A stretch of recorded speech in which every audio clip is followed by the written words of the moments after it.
শুভ সকাল বন্ধুরা, রাধে রাধে। ভগবান শ্রীকৃষ্ণ বাণী শুনি। শ্রীকৃষ্ণর বাণী যা ভগবদ্গীতায় সুন্দরভাবে পাঠ করা হয়েছে। শ্রীমদ্ ভগবদ্গীতার মহিমা অপার অসীম। ভগবদ্গীতা প্রস্থানত্রয় অন্তর্গত বলে স্বীকার করা হয়। মানুষ মাত্রেরই উদ্ধারের জন্য তিনটি রাজমার্গকে প্রস্থানত্রয়ের নামে অভিহিত করা হয়েছে। বৈদিক প্রস্থানত্রয়, যেটিকে বলা হয় উপনিষদ, অন্যটি হল দার্শনিক প্রস্থান, এটিকে ব্রহ্মসূত্র নামে অভিহিত করা হয়।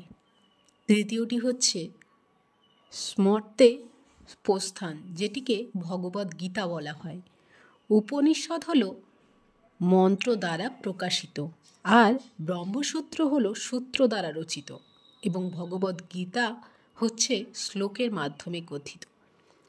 তাই ভগবদ্গীতা শ্লোকের মাধ্যমে সৃষ্টি হলেও ভগবানের মুখনিসৃত বাণী